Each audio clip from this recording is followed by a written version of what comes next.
Hello yogis, I'm Stephanie. I'm going to be guiding you through this 15-minute strength practice. Today we're going to be focused around the spine and the muscles that support extension of the spine. So supporting us to work towards back bends in a way that is healthy and strengthens the spine essentially. So when we think about the ways that the spine can move, one of the planes of motion is through flexion and extension. I'll demonstrate what I mean here.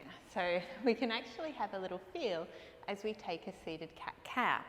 So inhale, our shoulders roll back, we find extension through the spine. And then exhale, round in, we find flexion. Do that a few more times. So inhale, find extension, and exhale, find flexion.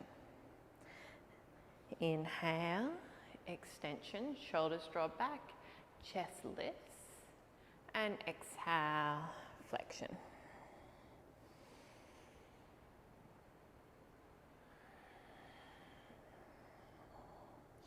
And then coming to neutral. So when we flex the spine and we round in, it's the muscles at the front of the body drawing us in. So the abdominal muscles, and also at the same time as we round through the spine and our abdominal muscles engage, our muscles at the back of the body extend. So they get this stretch. And then when we move into extension, the front of the body finds length and opening, and the back of the body contracts. So the muscles around the spine contract to move into a back bend. And coming back to neutral now. So there's so many muscles that take us into extension, and we want to just make sure that today we're working through all of the muscles through the upper spine, through the whole spine. So our lower back has a bias towards extension. So naturally the curve of the lumbar spine, the curve of the lower spine, is that slight extension. The curve of the upper spine is flexion. So the thoracic spine has a natural flexion to it. So if you've seen a picture of the spine, it kind of goes like this, yeah? That's not to say that it has to stay rigid like that. So we want the spine to have that flex and extend, and we also want the muscles that support the spine to be strong so that when we do extend or we do flex, then the spine is supported by those muscles. The bones of the spine are supported by those muscles. So let's start in a cat-cow. So we've already done a seated cat-cow. We're going to come into all fours and do a cat-cow here. So roll the shoulders back, lift through the chest, and you can feel the back muscles engage to take you into your back bend here. And then exhale, round in, feel the core start to engage to draw you inward. Inhale, roll the shoulders back, lift through the chest. Feel the back muscles engage for extension. And exhale, round in, feel the front muscles engage for flexion. So just do that a few more times.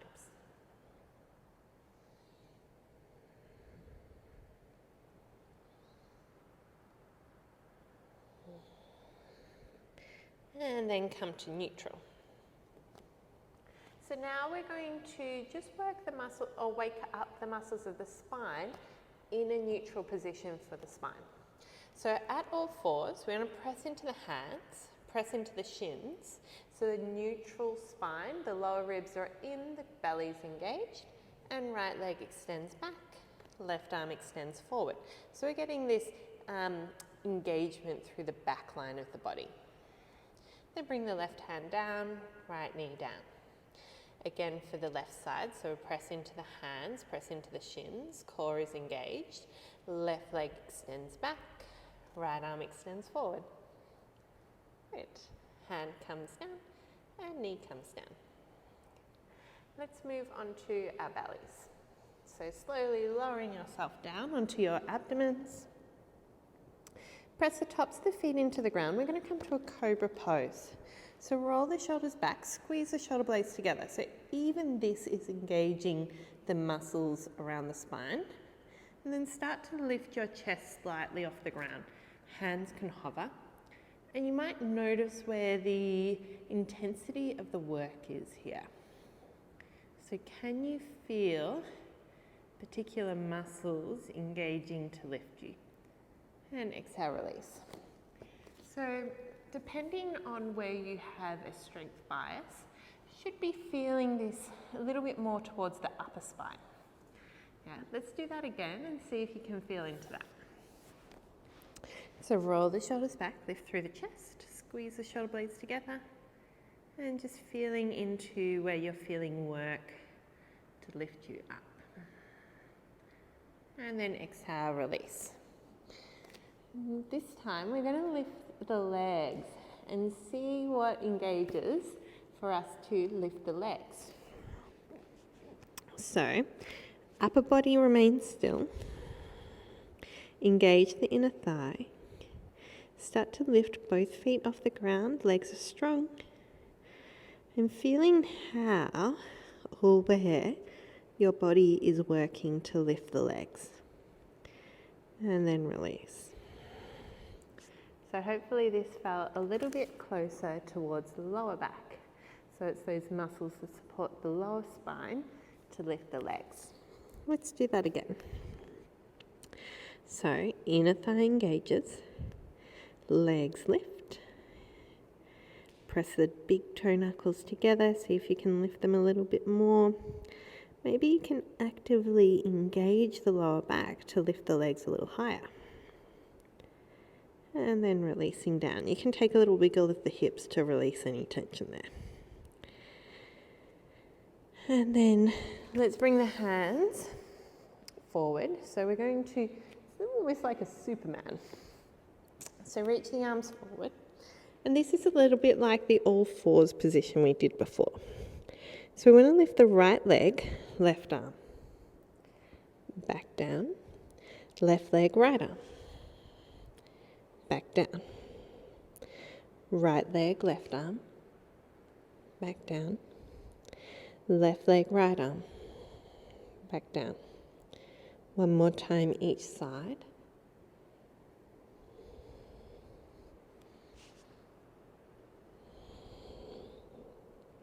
And then both legs, both arms. Hands come underneath the shoulders, release the legs. Press back through all fours to child's pose.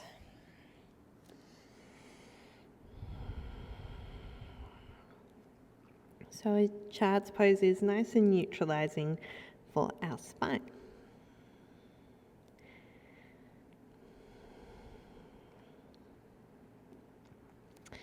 And from here, let's bring the hands underneath the shoulders, come to downward facing dog. So even in our downward facing dog, we want to find that extending through the spine, so that little bit of engagement through the back line of the body to support our downward facing dog. Let's lift the right leg up towards the sky, draw the knee in towards the nose, roll forward, and place the foot in between the hands. Back knee lowers down, inhale the arms up above the head. Good. So this one, our Anjaneyasana, is one of those poses we like to kind of dump into and really arch through the lower back. So what I want you to do instead of doing that is shift the hips back a little bit, find length through the tailbone, lower belly engaged. So then we're supporting the lower back a little bit more, and we're going to encourage the back bend or the extension of the spine to come from the upper back. So let's inhale the arms up and then bend the elbows, bring them to a cactus. And the benefit of doing this is then we can squeeze the shoulder blades together towards the spine. This helps to activate the muscles, the upper back. And then I want you to imagine first, crown of the head lifts up and then the chest lifts up. So rather than thinking about dropping back, I want you to think about lifting up. So lifting the chest, good, keeping the lower belly engaged, length through the tailbone, and then releasing. Hands come down, tuck the back toes under, lift the back knee and step forward. We're going to take Ardha Uttanasana, so half lift, so hands onto the shins, roll the shoulders back, little bend to the knees, tailbone lifting. Even here, this is a spine strengthening, so we want to think about the extension of the spine. Exhale, fold. Let's do that 2 more times. Inhale, lengthen, and exhale, fold. 1 more, inhale, lengthen and lift, and then exhale, release. Let's ground the hands down. We're going to step the right foot back knee on the ground, and then come to our low crescent lunge. So arms reach up. Here we want to shift the weight back, lengthen through the tailbone, lower belly engaged. From here, bend the elbows. And we want to think about crown of the head lifting up first, and then chest lifting up. So belly still engaged. We're finding that length through the lower body, and the back bend comes from our upper back. The chest lifts. Take another breath in, and then coming back to neutral. Frame the front foot, tuck the back toes under, lift the back knee, and step back for a plank pose. Lift the hips up, find downward facing dog. Take a little pedal out of the feet. Slowly, left leg lifts. Exhale, knee to nose, step in between the hands. This time we're going to come high crescent lunge. So changing what's happening in the legs and see if we can still get that extension through the spine. So bend into your front knee. Sometimes we encourage the back heel to press back, but when I do that, you can see how the arch increases through my lower back. We want to bring a little bit more support through the lower back. So let's bend into the back knee just a little, and then spine is tall here. So we've got all this support happening in the lower body, and then arms reach up, bend the elbows, cactus the arms, crown of the head lifts up, and then chest lifts up towards the sky. And you can probably, I'm feeling a bit of a stretch through my abdomen. And I'm also feeling the work of the muscles in my spine. Inhale the arms up. I'm going to come to arrowhead this time. So arms reach back, chest moves forward. Again, this is an extension of the spine. So chest lifts, shoulder blades draw together, arms lift. And then let's pounce forward and step the feet together, hands to heart center. Inhale the arms up. Exhale, fold forward. This time left foot steps back for a nice big lunge. And inhale the arms up, low crescent lunge. So same on this side. So again, if we straighten that back leg, the part that has to move to keep our spine extended is the lower back. So we've got to come into a little bit more back bend. When we bend the back knee, we can find a little bit more length through the tailbone and engagement through the core for support. Arms reach up, bend the elbows, cactus the arms, and then start to lift the chest up. Take another breath in and another breath out. Feel your shoulder blades draw together, core is engaged. And then inhale the arms up, arrowhead, lean forward, arms reach back, palms face down. Chest lifts, so there's that extension through the upper back. Hands lift, and then we're going to pounce forward, step the feet together, come to Tadasana. Inhale the arms up, and then exhale, folding forward. 3 half lifts here, hands to shins, lengthen the spine, and exhale, fold. Inhale, lengthen, and exhale, fold. One more, inhale, lengthen and extend, and then exhale, fold. Slowly release, step back to your knees, sitting on your heels. So hopefully today's practice helped you to feel a little bit more open in extension in your upper back, but without being aggressive on the lower back. Let me know how you did. I'd love to hear from you. Thank you so much for joining me from my heart to yours. Namaste.